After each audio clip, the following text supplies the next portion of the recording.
ஒருத்தி சும்மா சும்மா பார்த்து சிரிச்சா சும்மா சும்மா அவளு நானு சும்மா சும்மா சும்மா சும்மா சும்மா சும்மா சும்மா சும்மா சும்மா எங்கடா என்னடா சும்மா சும்மா பாட்டுதான். என்னடா சும்மா பாட்டு 5 மணிக்கு சும்மா சும்மா பாட்டை கட் பண்றான் என்னடான்னா சும்மாங்கிற வார்த்தையை ஆராய்ச்சி பண்ணிட்டு இருக்கேன். சும்மாவால எவ்வளவு அழிவு ஏற்பட்டு தெரியுமா? என்ன ஏற்பட்டிருக்கு? ஒசாமா பில்டன் சும்மா இருந்தா பெண்டா கட்டாட உடைஞ்சிருக்குமா? முஷரப் சும்மா இருந்தா கார்கில் போர் வந்திருக்குமா? சதாம் ஹுசேன் சும்மா இருந்தா ஈரான் ஈராக் போர் வந்திருக்குமா? ஜிடி நாயுடு சும்மா இருந்திருந்தா ஒரு பேனாவை கண்டுபிடிச்சிருக்க முடியுமா? தாமஸ் ஆல்வா எடிசன் சும்மா இருந்திருந்தா ஒரு சினிமாவை கண்டுபிடிச்சிருக்க முடியுமா? சும்மா இருந்திருந்தா பொகரான்ல குண்டு வெடிச்சிருக்குமா? உங்க அப்பாவும் உங்க அம்மாவும் சும்மா இருந்திருந்தா நீ வந்திருப்பியா? உன்கிட்ட வந்து நான் பேசிட்டு இருப்பேனா? இந்த சும்மாங்கிற வார்த்தையில கெட்டது மட்டும் இல்ல நல்லதும் இருக்கு. இது தெரியாம எல்லாரும் எதுக்கு எடுத்தாலும் சும்மா. எங்க போறீங்க? சும்மா போறேன். என்ன பண்றீங்க? சும்மா பண்றேன். என்ன செய்யறீங்க? சும்மா செய்யறேன். ஏன்டா சும்மாவை இப்படி வேஸ்ட் பண்றீங்க?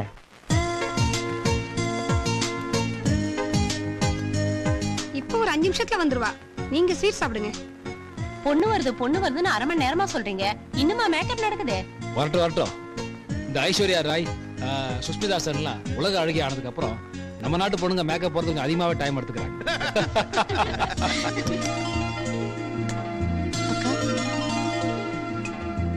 மாப்பிள்ளை போட்டோல மட்டும் தானே பார்த்தேன். நேர்ல பாத்தியா? டாக்டர் மாப்பிள்ளை டக்கரா இருக்காரு.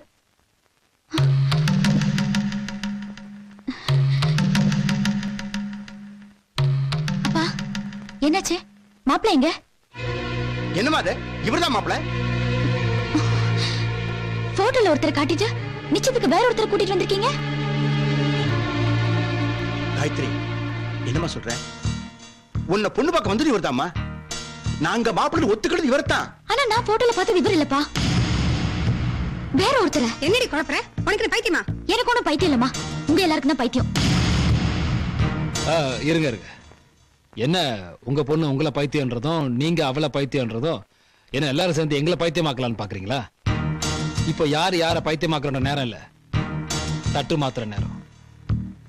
மாமா, தட்டு மாத்திக்கலாமா? மிஸ்டர், நிச்சயதார்த்தமே முடியல, அதுக்குள்ள என்ன மாமா? முதல்ல வெளியே போங்க. ஏண்டி காயத்ரி, நாங்க போய் உங்ககிட்ட போய் சொல்லுவோமா? ஆமாக்கா, போட்டோ அனுப்புனதே அவர்தான். நீங்க 2 பேரும் போட்டோ பாத்தீங்களா? ஆஹா இல்ல. இல்லக்கா. பின்ன ஆளாளுக்கு பேசிட்டு இருக்கீங்க. கொஞ்சம் இருங்க, வரேன். நான் பார்த்தது இவர்தான். பாரு, நல்லா பாருங்க. சொல்ல யாரும் நம்ப மாட்டேங்கிறீங்க.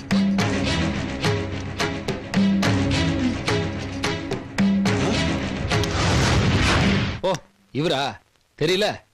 இவருக்கு உங்க பொண்ணுக்கு காதல் இருந்திருக்கு. அதை உங்ககிட்ட சொல்ல முடியாம இந்த நிச்சயத்தை பயன்படுத்திக்கல. அதான் நான் இன்னைக்கு பொண்ணு பார்க்க வந்தப்ப எஸ்கேப். மிஸ்டர், இன்னொரு வார்த்தை பேசுனீங்க போர்ஜரின்னு போலீஸ் கூப்பிடுவேன். சார், நான் சொல்ல வந்தது கொஞ்சம் தயவு செஞ்சு ப்ளீஸ். சார் போதும் சார். அவங்க போலீஸ் என்னவாங்க, ஃபோர்ஜரி என்னவாங்க. இதுக்கப்புறம் இந்த வீட்டுல நான் பொண்ணு எடுத்தேன்னா நான் ரியல் ஃபோர்ஜரி ஆயிடுவேன். வரேன்.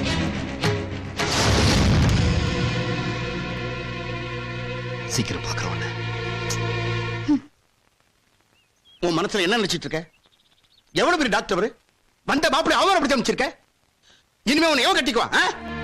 எவனும் வந்து என்ன பொண்ணு பார்க்க வேண்டாம். கல்யாணம் பண்ணுவீங்கன்னு நான் உங்களுக்கு கெஞ்சினேனா? உனக்கு சம்பாதிக்கலாம்ன்ற திமிரு என்ன? எதுக்கறதால ஏத்து பேசுற? உனக்கு அப்புறம் 2 தங்கச்சிங்க இருக்காங்க, மறந்துடாத. நான் இந்த வீட்ல இருந்தா தானே பிரச்சனை. எனக்கும் தனியா வாழ தெரியும். என்னால உங்க பொண்ணுங்க வாழ்க்கை ஒண்ணும் பாதிக்க வேணாம். அக்கா, என்னக்கா சொல்ற? நான் இந்த வீட்டை விட்டு போறேன்னு சொல்றேன். யாரும் என்ன தடுக்க வேணாம். ஏய், போகட்டு விடுறி. ஆட்டோ தேனம்பேட்டு போகணும். போலாம் மேடம், உட்காருங்க. ஒரு நிமிஷம்.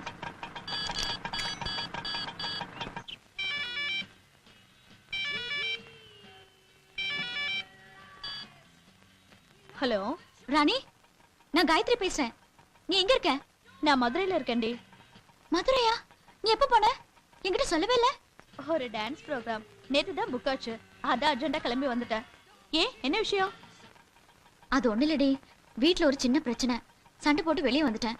அதான் வீட்ல கொஞ்ச நாள் தங்கிட்டு போலான்னு நினைச்சேன். நீ இப்ப அங்க போயிட்டியே, என்னடி பண்ணலாம்?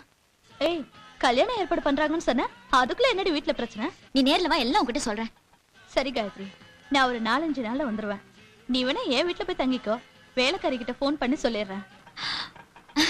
ரொம்ப தேங்க்ஸ் ராணி, ரொம்ப தேங்க்ஸ். ஓகே ஓகே ஓகே, போலாம்ப்பா. அப்பா, சீக்கிரம் வாங்க. வரம்பா இவன் ஒரு இம்சை. போங்க உட்காருங்க போய். இந்த மனுஷன் பண்ண கூத்த கேட்டியா? என்ன? ஒரு சின்ன குழந்தை கையில இருந்த சோன் பப்படிய புடுங்கி தின்னுருக்காரு. இவருக்கு சக்கரை ஊசி போட்டா என்ன போடாட்டி என்ன, அப்படியே இருக்கட்டும்னு விட்டுறணும். ஏன் இப்படி அசிங்கப்படுத்துறீங்க?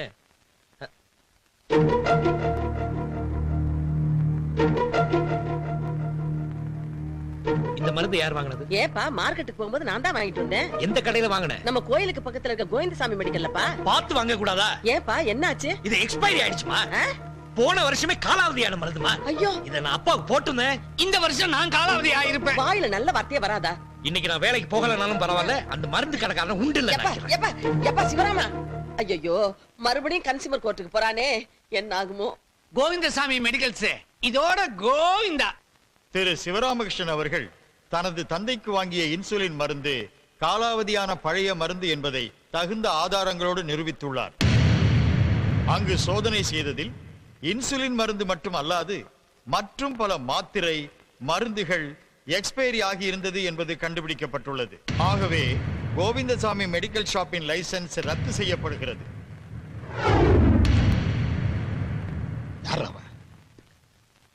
யாரு யார் இந்த சிவராமகிருஷ்ணன்? ஏன்டா என் வாழ்க்கையோட விளையாடுறான் அவன்? அன்னைக்கு எப்படிதான் பொண்ணு பார்க்குற வீட்டில் போட்டோவை மாத்தி என் வாழ்க்கையோட விளையாண்டா. இன்னைக்கு என் பிசினஸ், நாளைக்கு என்ன பண்ண போறா? போதுண்டா, இனிமே அவன் பேர் என் காதில் விழக்கூடாது, அவன் உருவம் என் கண்ணில் படக்கூடாது. முடிச்சிருங்க.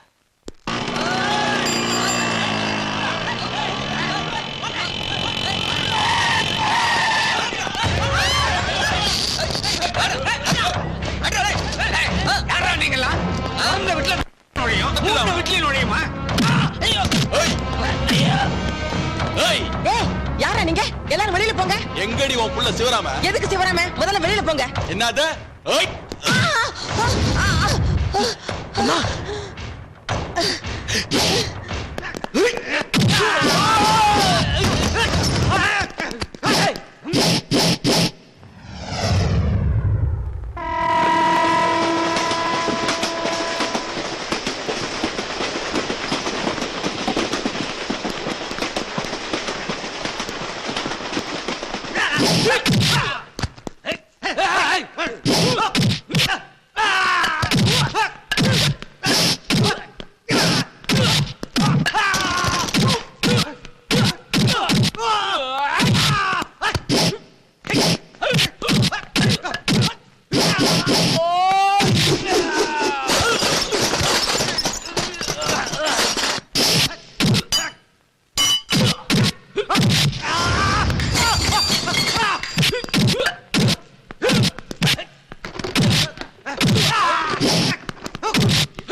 வெட்டி கேட்கறதுக்கு ஆள் இல்லைன்னு நினைச்சுக்கிறா. யார் யா நீ?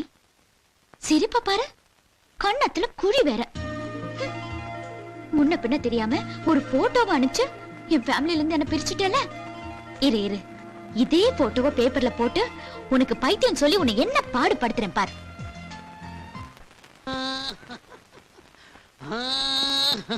கொஞ்சம் சும்மா இருக்க மாட்டீங்களா? அப்பாடி ஆஸ்பத்திரில இருந்து நாங்க வீட்டுக்கு வர்றதுக்கு இன்னும் 1 வாரம் ஆகுமாப்பா. அது வரைக்கும் நீ வீட்டுல தனியா இருக்க வேண்டாம் கண்ணு. என்ன சொல்ற நீ? ஏன்பா வீடு புது கலாட்டா பண்ணவங்க யாருன்னே தெரியல. அடி வாங்கினவங்க சும்மா இருப்பாங்களா? மறுபடியும் அவங்க ஆளுங்களை கூட்டிட்டு வந்து உன்னை சக்கையா நிமித்திட்டாங்கன்னா வரட்டுமே, பிச்சிரும் பிச்சு. ஏன் பயப்படுறீங்க?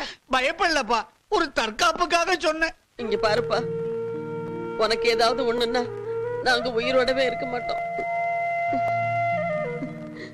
சரி சரி, நான் போய் வெளியே தங்கிக்கிறேன்.